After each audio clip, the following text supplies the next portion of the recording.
Mercredi 18 juin 2025, c'est l'heure de l'information sur ESAE TV. Mesdames et messieurs, bonsoir et bienvenue dans ce journal dont voici le sommaire.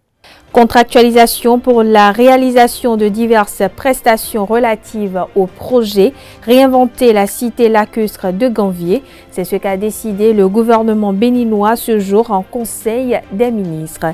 D'autres décisions ont également meublé ce conclave gouvernemental. Vous suivrez dans quelques instants la substance des échanges. La ville de Cotonou accueille cette semaine la 6e mission économique de la francophonie. Un rendez-vous de 3 jours pour transformer des idées en partenariat, des échanges en investissement afin de redessiner un futur économique du Bénin. La mission a rassemblé des acteurs économiques, des diplomates ainsi que des représentants d'institutions publiques et privées. L'objectif est de favoriser les opportunités d'affaires et d'investissement, notamment à travers des échanges entre entreprises béninoises et francophones. On en parle dans ce journal.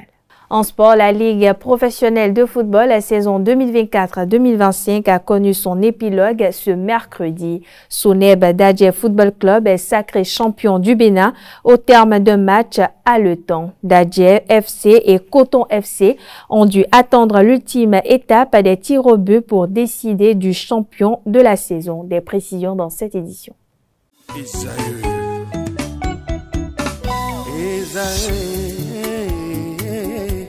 Vous recherchez une école de référence pour une double formation universitaire et professionnelle de qualité? Voici l'opportunité à ne pas rater. L'École supérieure d'administration, d'économie, de journalisme et des métiers de l'audiovisuel ESAE vous offre des programmes d'enseignement en licence et en master orientés vers l'emploi qui font d'elle une référence à travers les filières de l'administration générale et territoriale, l'administration du travail et de la sécurité sociale, droit, diplomatie et relations internationales, administration hospitalière, universitaire et intendance, journalisme et métiers de l'audiovisuel et toutes les filières des sciences de gestion. Une seule adresse, www.esae.bj.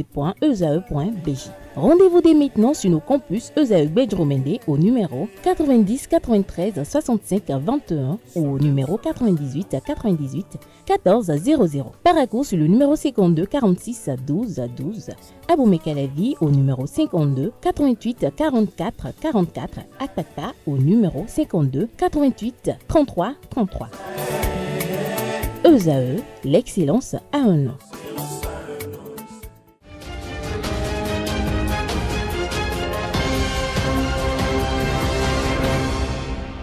À nouveau, bonsoir. Merci de nous recevoir chez vous avec cette livraison de l'actualité. Les membres du gouvernement béninois se sont réunis ce mercredi en Conseil des ministres. Sous la houlette du chef de l'État Patrice Talon, chef du gouvernement et président de la République, d'importantes décisions ont été prises. Au titre des mesures normatives, on note la transmission à l'Assemblée nationale pour examen et vote le projet de loi portant modification de l'article 6 de la loi numéro 2020-04 du 8 mai 2020 portant régime juridique, fiscal et douanier applicable au projet de pipeline d'exportation Niger-Bénin. Des précisions sur ces décisions avec le porte-parole du gouvernement, Wilfried Léandre Rungbeji. Le chef de l'État, M. Patrice Talon, a conduit les travaux du Conseil des ministres tenu ce mercredi 18 juin 2025 et qui a débouché sur les décisions que voici. S'agissant des mesures normatives, il a été adopté sous cette rubrique les décrets portant transmission à l'Assemblée nationale pour examen et vote du projet de loi portant modification de l'article 6 de la loi numéro 2020-04 du 8 mai 2020 portant régime juridique, fiscal et douanier applicable au projet de pipeline d'exportation Niger-Bénin. Approbation des statuts du Centre national de sécurité routière.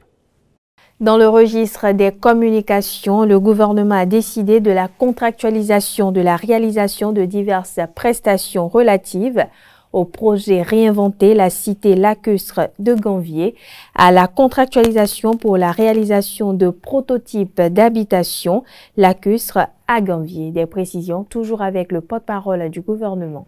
S'agissant des communications, en point 1, contractualisation pour la réalisation de diverses prestations relatives au projet Réinventer la cité lacustre de Ganvié. dans le cadre de la mise en œuvre de ce projet. Différents sous-projets sont, selon leur niveau de maturité, en phase de travaux ou à l'étape de finalisation des études architecturales et techniques. Il s'agit, entre autres, de la construction du système d'épuration des eaux usées domestiques, la rénovation-réhabilitation de l'embarcadère d'Abomey-Calavi, le balisage des chenaux secondaires et tertiaires qui s'inscrivent dans la dynamique de l'amélioration des conditions d'hygiène et d'assainissement dans la dite cité. C'est pour répondre aux impératifs de sécurité, de confort, de fonctionnalité des espaces et de conception architecturale que différents prestataires ont été identifiés. Ceux-ci auront pour mission l'assistance à maîtrise d'ouvrage, le suivi de conformité architecturale des bâtiments, ainsi que des autres exigences liées aux infrastructures à réaliser. Le Conseil s'est donc prononcé en faveur des marchés à conclure avec eux, à charge pour les ministres concernés de veiller à la bonne exécution de leurs prestations. En point 2, contractualisation pour la réalisation de prototypes d'habitations lacustres à Ganvié. Les habitations traditionnelles de la cité lacustre de Ganvié, bien qu'ingénieuses, font face à des défis majeurs tels que la vétusté des structures, la fragilité des toitures, le risque d'effondrement et la vulnérabilité accrue aux catastrophes naturelles. Pour pallier ces difficultés et offrir un meilleur cadre de vie aux populations, le projet Réinventer la cité lacustre de Ganvié envisage dans une première phase la réalisation de 250 habitations lacustres avec un objectif à terme de 1000 unités construites. Afin de définir les matériaux et les méthodes d'exécution appropriées pour une durabilité des équipements, il est prévu de faire réaliser des prototypes du modèle de logement, sachant que ceux-ci permettront d'identifier l'approche convenable à l'amélioration du cadre bâti, accessible aux communautés autochtones. À cet effet, le Conseil a autorisé la contractualisation avec une entreprise expérimentée en vue de la réalisation de ces prototypes. La dite entreprise a prouvé son savoir-faire en matière d'utilisation de matériaux fins, durables et adaptés aux habitations lacustres. Leurs échantillons ont par ailleurs été présentés au maître d'ouvrage. Parlons toujours du Conseil des ministres. À présent, on s'intéresse sur les autres décisions ayant meublé cette session hebdomadaire. Suivez plutôt. En point 3, mission de maîtrise d'ouvrage déléguée du projet de construction et d'équipement des infrastructures du centre de formation pour l'administration locale CEFAL à Alada. Ce centre est dédié à la formation et au renforcement de capacités des agents de l'administration territoriale et des élus communaux, municipaux et locaux du Bénin ou provenant d'autres pays. Le projet construction du siège de CEFAL comprend notamment un bâtiment à usage administratif composé d'un immeuble R+2 équipé, un immeuble équipé composé de 4 blocs pédagogiques destinés au département de la formation diplômante et de la formation continue, ainsi qu'un amphithéâtre de 200 places pour les cours en tronc commun. 2 bâtiments R+2 de 50 dortoirs chacun et un bâtiment R+2 de 100 studios, une infirmerie et divers aménagements extérieurs. Le Conseil a marqué son accord pour que soit confiée à une entreprise qualifiée la mission de maîtrise d'ouvrage déléguée qui couvre la mise en œuvre complète du projet. En point 4, compte rendu du séminaire sur la mise en œuvre de la réforme structurelle du secteur de la décentralisation. Le président de la République a fait au Conseil un point du dit séminaire organisé à son initiative le 13 juin 2025. Il a donné lieu à des débats francs qui ont permis d'analyser de façon objective et responsable les pratiques en cours puis de proposer des améliorations. Le Conseil a noté avec satisfaction qu'en dépit de quelques difficultés relevées ici ou là, tous les acteurs ont salué la pertinence de la réforme intervenue en 2022. Ils ont souhaité par conséquent que sa mise en œuvre soit plus efficiente afin de faire définitivement de la décentralisation un véritable outil de développement socio-économique au service des populations à la base. À cet effet, tenant compte des préoccupations et doléances exprimées par les participants. Le Conseil est d'avis qu'à l'avenir, les maires procèdent au tirage au sort de 3 noms dans la base de données et choisissent parmi ceux-ci, séance tenante, un pour servir en qualité de secrétaire exécutif.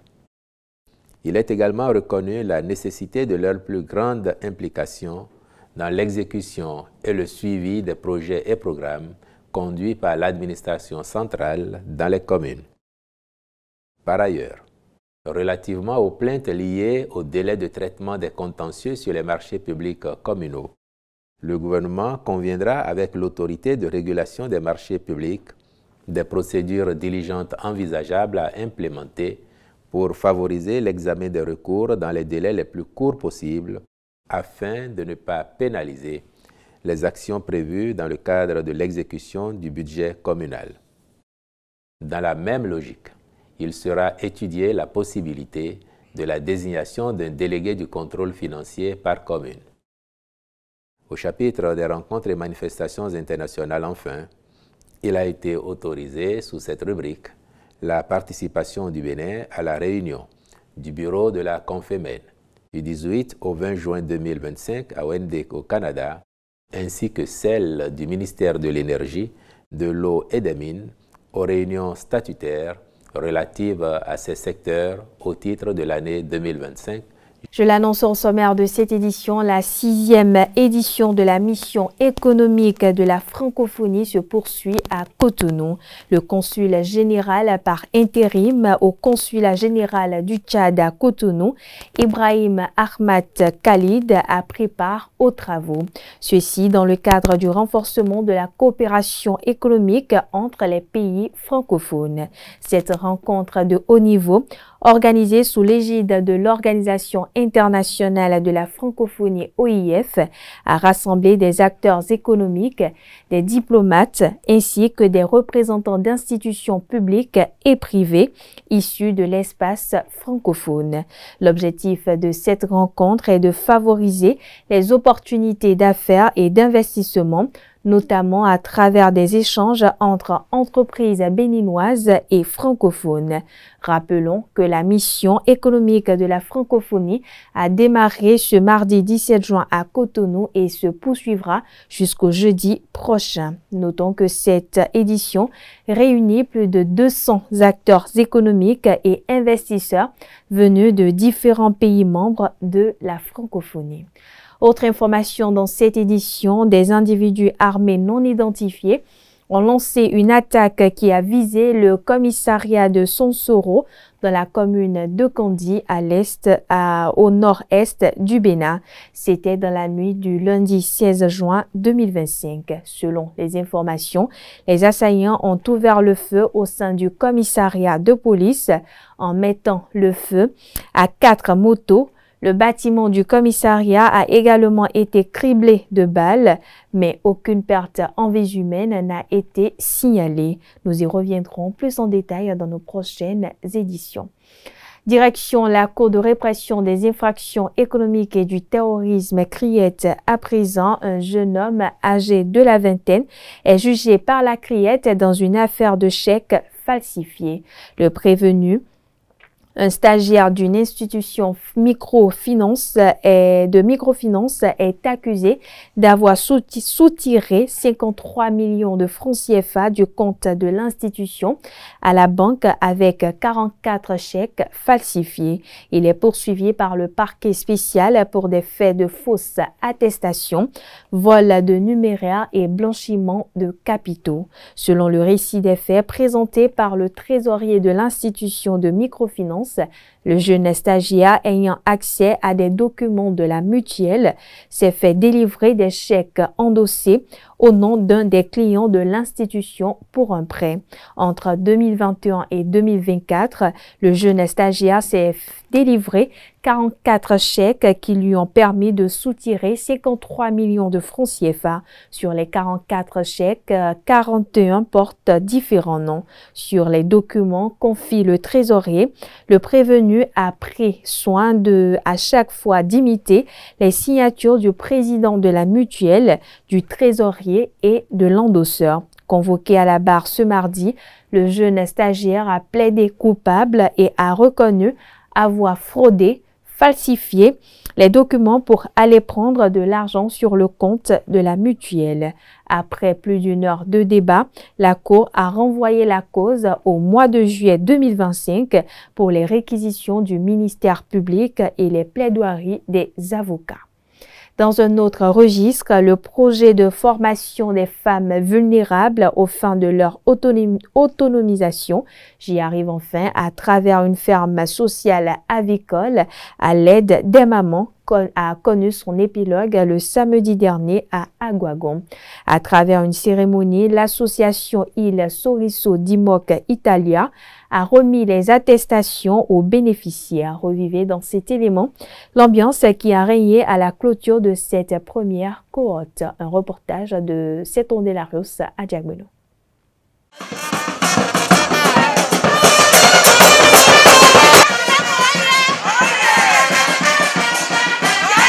Enthousiasme des bénéficiaires de la ferme sociale avicole Maman Vie à Aguagon. C'est la fin du premier cycle de ce projet de formation et d'initiation des femmes de ce village de la commune de Glazoué en l'élevage de poules pontes. Elles font une procession pour exprimer reconnaissance et gratitude à l'association Il Sorriso di Moc Italia et à ses partenaires.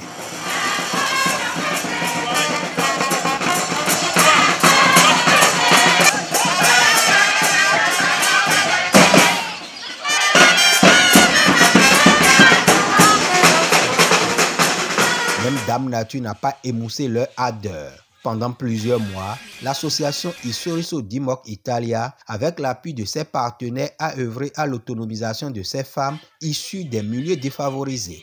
C'est avec un cœur rempli de joie que je prends la parole au nom des femmes bénéficiaires de la ferme sociale avicole à l'aide des mamans d'Aguagon pour exprimer nos ressentiments les plus sincères envers Il Sorriso di Moc Italia APS, Cesa Valdez et toute la coopérative italienne qui, par leur action et générosité, ont changé des vies parmi nous. Ce jour n'est pas seulement un jour de délivrance, d'attestation, mais aussi une journée d'histoire écrite à l'encre diamantée sur un plateau d'or par Il Sorriso di Moc. La date du samedi 14 juin 2025 va rester mémorable dans la vie de la première cohorte de 100 femmes bénéficiaires. Elles reçoivent des attestations de fin de formation. La sélection était très difficile parce qu'il y avait des mères qui avaient un seul enfant, d'autres qui en avaient 2, d'autres qui en avaient 3 et d'autres qui en avaient 4, 5. Nous avons choisi ceux qui étaient plus en difficulté et elles sont aujourd'hui toutes là, joyeuses, contentes parce qu'elles ont reçu leur attestation de fin de formation. En plus de cela, d'un bon d'achat de poussins qu'elles utiliseront, qu'elles mettront en valeur en son temps donné pour aller mener un petit cheptel chez eux, en plus des bénéfices qui seront issus du projet. Vous avez présenté un projet, merveilleux. Vous l'avez transformé, couronné, non seulement par votre engagement, par votre participation constante, votre désir d'apprendre et de construire votre avenir et celui de vos enfants, mais aussi par la solidarité, le respect, la joie, le partage. Vous êtes des femmes et des mères extraordinaires. La présidente Mazia Danella et son équipe vont pérenniser leur action pour le bien-être de la communauté d'Aguagon. Nous allons recruter encore, nous allons sélectionner plutôt encore 100 autres femmes en difficulté qui seront aussi bénéficiaires d'une nouvelle vague de 1000 autres pondeuses et qui vont aussi bénéficier de ce même programme qui vise en réalité à rendre autonomes des mères qui sont en situation de difficulté. En plus de cela, toujours dans ce même espace, nous allons réaliser une salle didactique qui permettra de faire non seulement des formations aux jeunes, aux femmes, aux jeunes hommes, à toutes les personnes. En tout cas, il y aura des formations qui seront réalisées pour intéresser des gens de Aguagon et de Glazoué en général. Nous allons aussi organiser des séances de distraction, toujours pour la jeunesse d'Aguagon et de Glazoué. Hormis la formation des bénéficiaires, Il Sorriso di Moc Italia a porté assistance à plusieurs femmes dans le cadre de divers événements. La ferme sociale avicole à l'aide des mamans se veut un incubateur au service de la promotion des femmes et des jeunes d'Aguagon. On poursuit cette édition. Yanki Sakasero, membre du parti politique Les Démocrates, sur l'émission Politiquement Féminin sur ESAE TV du 14 juin dernier, s'est prononcé sur la situation actuelle de l'accord entre l'ex-parti de l'Union progressiste et le Parti du Renouveau démocratique. Elle était l'invitée de Tatiana Aranda. Suivez dans cet élément un extrait de ses propos. Que pensez-vous du débat en cours actuellement dans notre pays, celui de la fusion PRD, UPR? Dites-nous un peu, vous êtes une femme politique. Ne me dites pas surtout que non, je suis de l'opposition, ça ne me concerne pas, parce que on ne sait jamais, peut-être qu'au niveau des partis, les démocrates, demain, ce sera votre tour. Hein. Écoutez, je ne peux même pas le dire, parce que si on aspire à diriger ce pays-là, eh bien, tout nous concerne. Donc, ce débat nous concerne également. Et ce qu'il faut déjà noter à travers cette situation, c'est qu'on voit clairement, c'est un schéma qui montre en fait l'échec des réformes, notamment la charte des partis politiques et le code électoral. On a vu, avec la charte des partis politiques, ces partis ont été déclarés fusionnés, mais au fond, les actes juridiques qui accompagnent cela, jusque-là, on n'en a pas eu. Et quand on les suit bien, pour le moment, moi en tout cas, je n'ai pas eu à lire ce que le ministère de l'Intérieur dit par rapport à ça. Mais le président Oubédi a dit un certain nombre de choses. Son texte s'est articulé avec des articles, avec des preuves. Donc on attend d'abord que le ministère de l'Intérieur se prononce. Mais si on doit s'en tenir aux éléments que nous avons, c'est en clair une fraude qui est en train de se présenter. Ils ont échoué, ils sont aujourd'hui victimes de leur forfaiture. Restons toujours avec Yanki Sakasero qui se prononce cette fois-ci sur le rôle des femmes dans l'arène politique. Selon ses propos, les femmes sont plus engagées pour le bien-être des communautés. Suivons-la, toujours au micro de Tatiana Aranda. Vous, les femmes qui êtes dans l'arène politique, vous êtes alliées de qui? Est-ce que vous êtes alliées du peuple béninois? Est-ce que vous êtes alliées des formations politiques auxquelles vous adhérez? Ou alors, vous êtes alliées des leaders de ces formations politiques? Primo, nous sommes alliés du peuple béninois. La femme, c'est toujours le peuple. Vous savez, vous êtes une mère. Vous savez de quoi je parle. Vous êtes une mère. La femme est toujours alliée du peuple.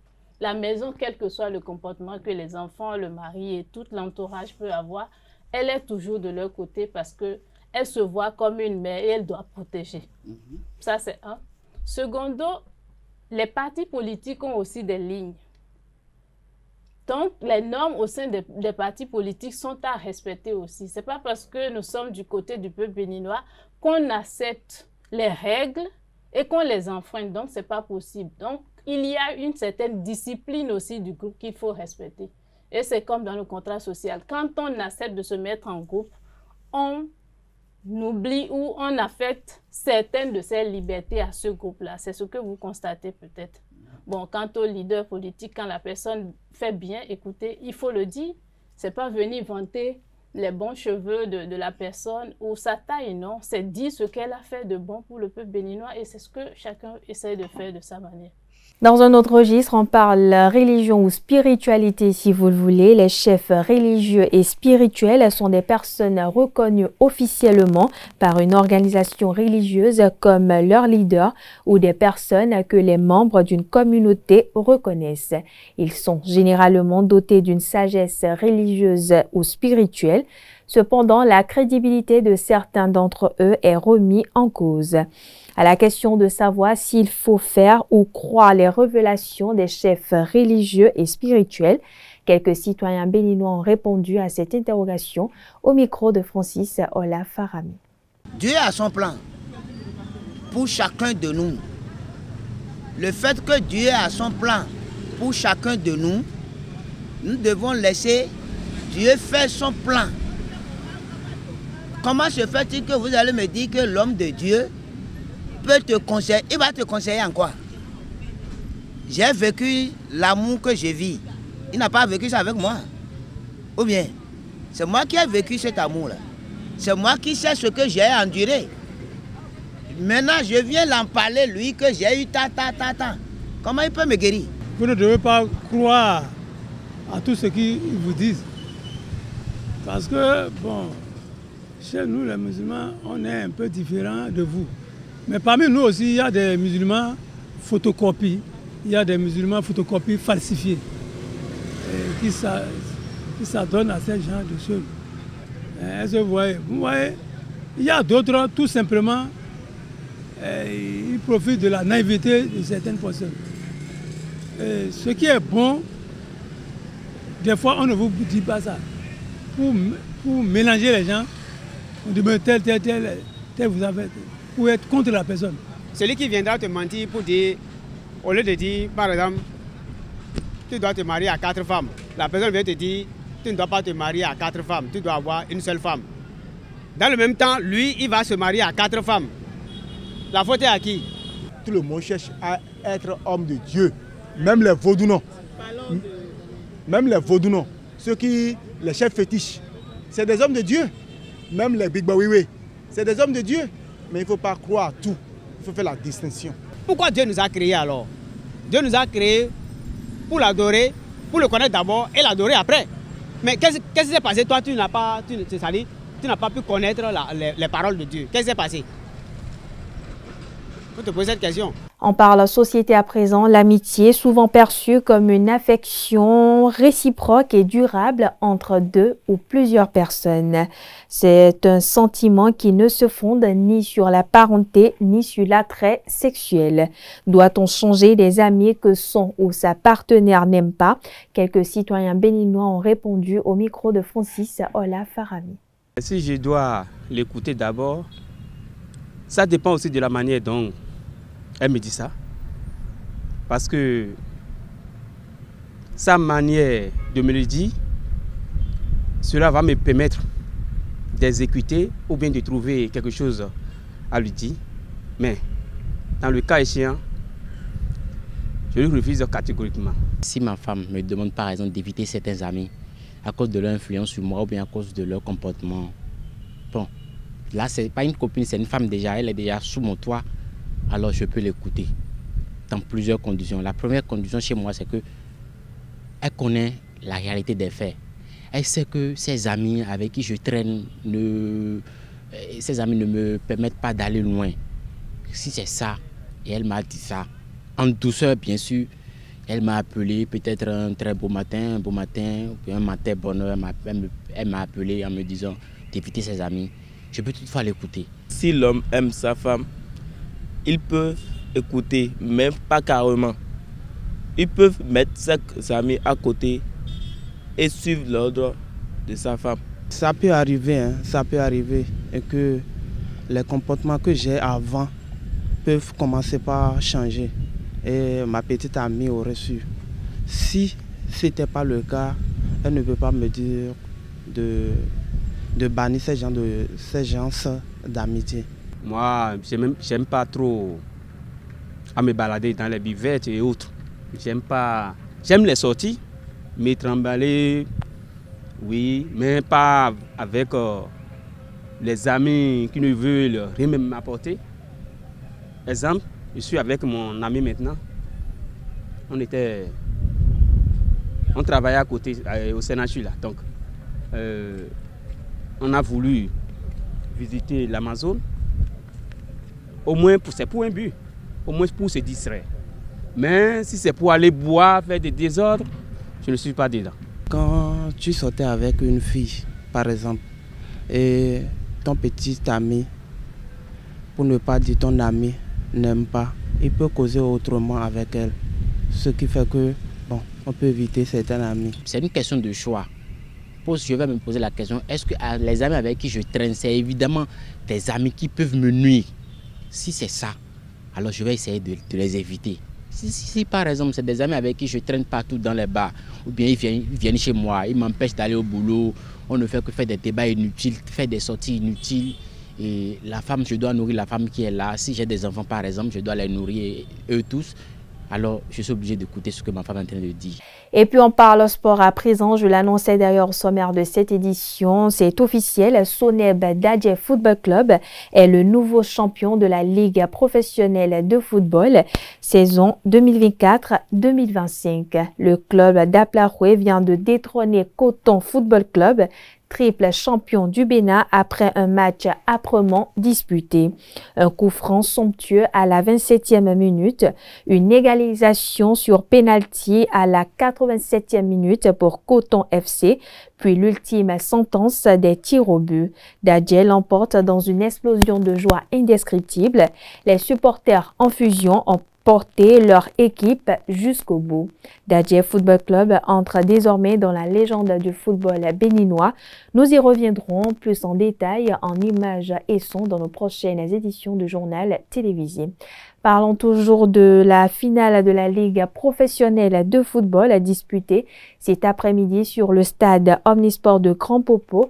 Dadje Football Club et Coton Football Club ont dû attendre l'ultime étape des tirs au but pour décider du champion de la saison 2024-2025. Et c'est Dadje qui l'emporte après le tir manqué de l'un des joueurs de Coton Football Club. Suivez dans cet élément le parcours des deux équipes en lice pour cette finale. Une réalisation de Romaric Djesougoubelou.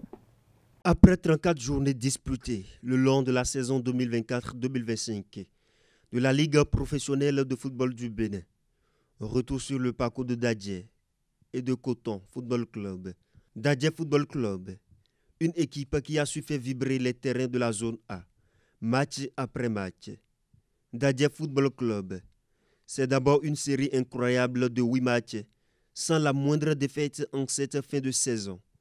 3 victoires et 5 nuls, pour ne parler que de cela. Une régularité qui en dit long sur la solidité de ce collectif. Mais ce qui frappe encore, c'est leur efficacité offensive. 44 buts inscrits avant cette finale. Un résultat qui fait de l'équipe la meilleure attaque de la zone A. Un chiffre qui reflète également non seulement leur puissance devant les cages, mais aussi leur capacité à produire du jeu, à aller chercher les filets dans toutes les configurations. Leur parcours a été marqué par de vrais moments de bravoure, des retournements spectaculaires et une force mentale remarquable, notamment lors des rencontres clés face aux concurrents directs. Après ce choc face à Coton, Dadje Football Club, peut-on dire, est d'un dynamisme exceptionnel. Une chose est sûre, ils n'ont pas volé leur place en finale, encore moins leur victoire. Félicitations à l'équipe de Dadje et à tout son staff. Et maintenant, penchons-nous sur l'autre géant de cette finale. Coton Football Club, triple champion de la Ligue Pro. Le club est arrivé encore une fois en patron avec son palmarès déjà impressionnant. Cette saison, Coton Football Club a tout simplement été inarrêtable.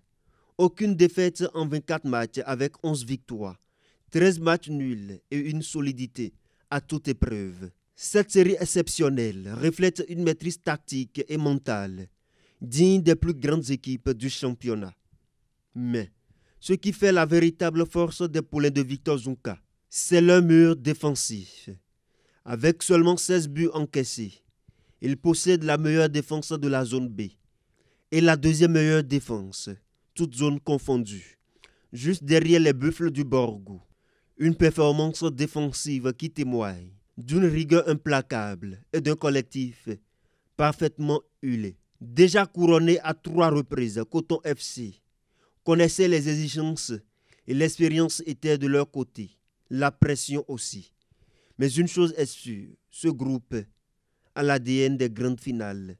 Coton était venu pour gagner, mais Dadje aussi.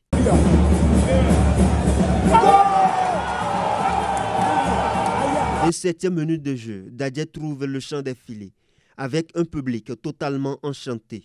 Mais alors que Dadje pensait avoir gagné la rencontre, à la 87e minute de jeu, Coton Football Club, avec un penalty, revient au score.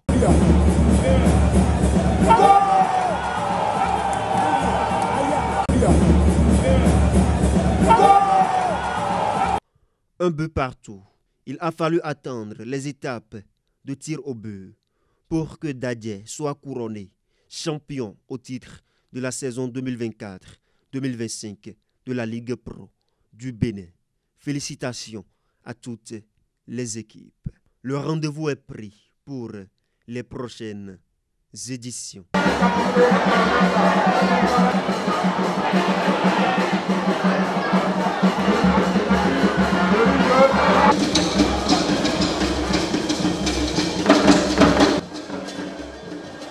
On parle toujours sport d'une discipline à une autre, cette fois-ci former, renforcer les capacités des cadres techniques.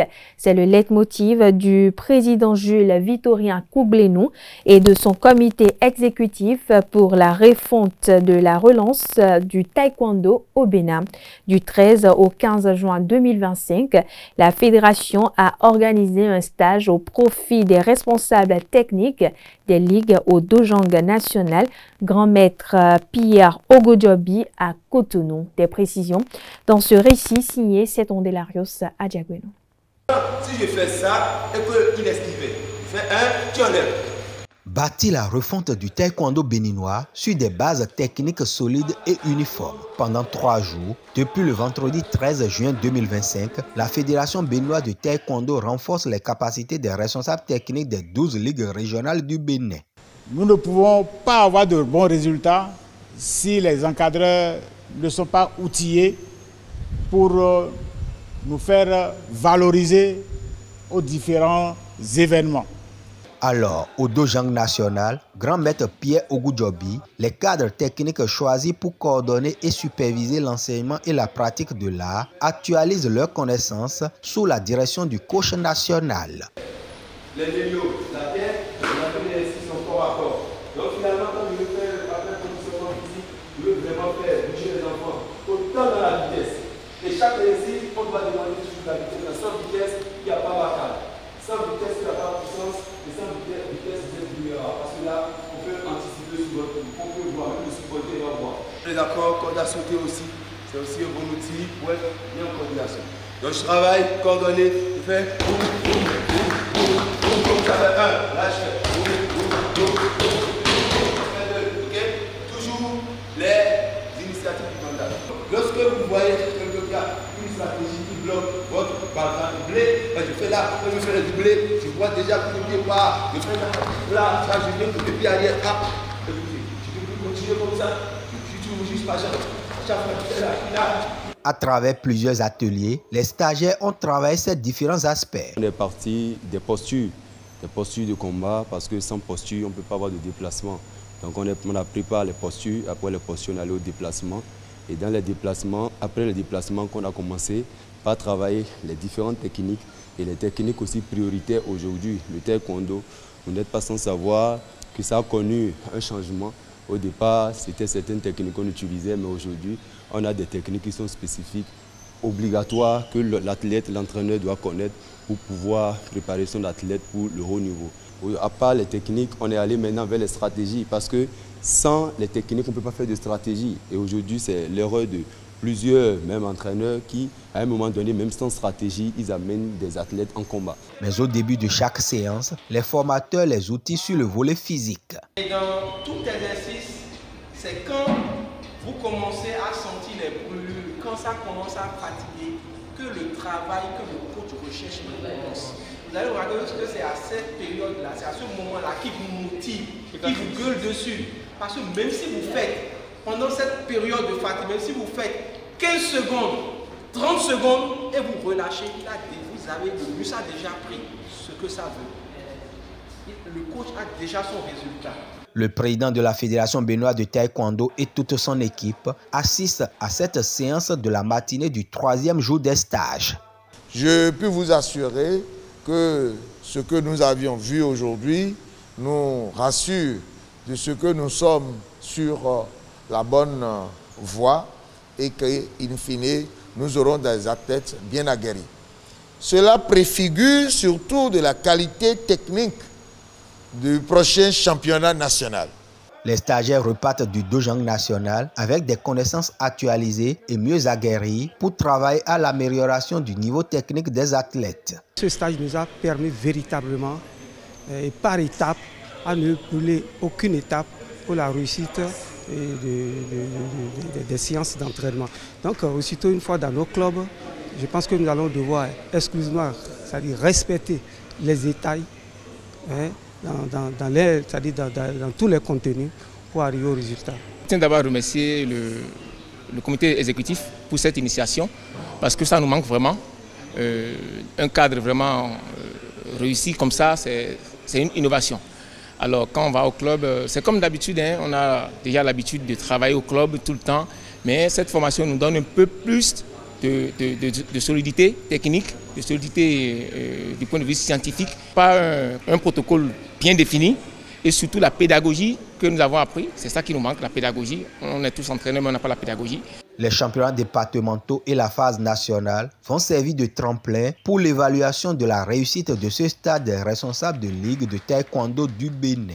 Et puis hors de nos frontières, en République démocratique du Congo, le ministre de la Justice et garde des Sceaux, Constant Mutamba, démissionnera ce mercredi 18 juin 2025 de ses fonctions après sa mise en accusation par le procureur général près la Cour de cassation. En bras de fer permanent avec la magistrature, il est désormais visé par des poursuites autorisées par l'Assemblée nationale. Il a été reçu ce mardi par le président congolais Félix Tshisekedi, qui ne se serait pas opposé à l'idée de le voir démissionner pour affronter la justice. Constant Mutamba est soupçonné d'avoir tenté de détourner des millions de dollars dans le cadre d'un marché de gré à gré de construction d'une prison à Kisangani dans le nord-est de la RDC. Une démarche qui ne laisse guère place au choix. La loi impose à tout ministre inculpé de se démettre sous 48 heures. Constant Mutamba prépare désormais sa défense en prévision d'un procès devant la Cour de cassation. À la demande du procureur général, près cette haute cour, il lui est interdit de quitter Kinshasa. Et voilà, chers internautes, c'est sur cette actualité que prend fin cette édition. Merci de l'avoir suivi, merci de votre fidélité. Excellente soirée en compagnie de nos programmes sur EZAE TV.